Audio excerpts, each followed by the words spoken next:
Hi student, good morning. How are you? Read for class 5th. बच्चों, हम लोग lesson second read कर रहे थे। उसमें हम लोगों ने वर्ण विच्छेद तक रीड किया था। इसके आगे हम लोग नेक्स्ट पॉइंट पे देखते हैं क्या है। कुछ इम्पॉर्टेंट बातें हैं, आइए हम लोग इसमें थोड़ा समझ लें कि क्या इम्पॉर्टेंट है। पहला पॉइंट हमारा है, भाषा की सबसे छोटी इकाई वर्ण कहलाती है तथा वर्णों के व्यवस्थित समूह वर्णमाला कहलाता है। इस पॉइंट में हमारे दो क्वेश्चन निकलेंगे। जैसे पहला है कि भाषा किसे कहते हैं, तो भाषा की सबसे वर्ण किसे कहते हैं, तो भाषा की सबसे छोटी इकाई को वर्ण कहते हैं या वर्णमाला। अब फिर आएगा वर्णमाला किसे कहते हैं, तो वर्णों का व्यवस्थित समूह वर्णमाला कहलाता है। नेक्स्ट पॉइंट, वर्ण दो प्रकार के होते हैं, स्वर तथा व्यंजन। स्वरों के उच्चारण में किसी अन्य व्यंजन की सहायता नहीं ली जाती है। नेक्स्ट पॉइंट है, व्यंजनों को स्वरों की सहायता से बोला जाता है। फिर अगला पॉइंट है, स्वर का व्यंजन के बाद प्रयोग करने से उसका रूप बदल जाता है। यह बदला रूप मात्रा कहलाता है।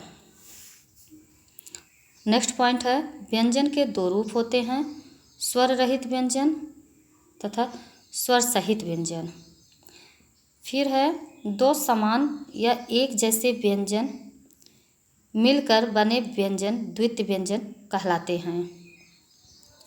फिर शब्दों के वर्णों को अलग अलग लिखना वर्ण विच्छेद कहलाता है। बच्चों, इस प्रकार से हमारा लेसन सेकंड कंप्लीट होता है। अब हम उसके एक्सरसाइज पर आते हैं।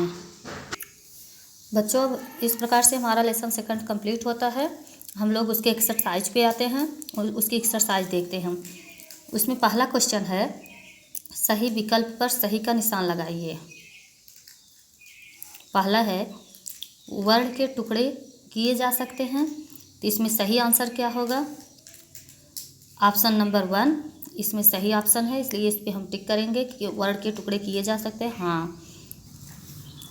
ख है, व्यंजन इनकी मदद से बोले जाते हैं, तो इसमें कहने का मतलब व्यंजन किसकी मदद? 3 ऑप्शन है, तीनों में से राइट ऑप्शन है ऑप्शन नंबर 2 हमारा राइट ऑप्शन है स्वर।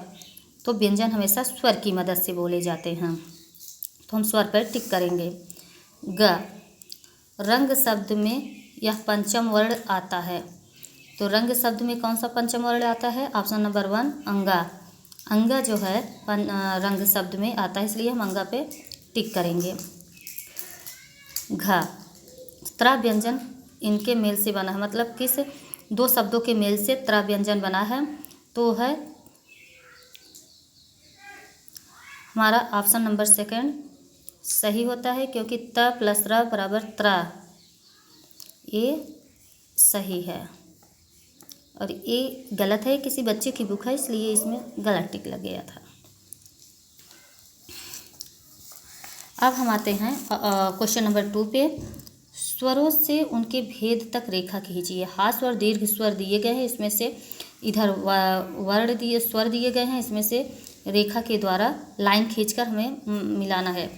अब हास्य स्वर में कौन आते हैं? एक अ आता है, एक छोटी ई आती है, एक री आता है, इसको मिला दिया गया। फिर जो बचता है जैसे आ, ओ, ई, ए, औ, ये सब दीर्घ स्वर हैं, इसमें मिला दीजिए। अब हम आते हैं क्वेश्चन नंबर 3 पे। अनुस्वार युक्त शब्द पढ़िए तथा जिस पंचम वर्ण का उच्चारण अनुस्वार के स्थान पर होगा उसे लिखिए। अब जैसे पंखा में अंगा का प्रयोग किया गया है बिंदी के रूप में, यहाँ हम अंगा लिखे हैं। खंभा में माँ का, अंदर में ना का, बंदर में ना का, घंटी में ना का, मनोरंजन में ना का। इस तरह आप लोग बुक को फिलअप कर लेना।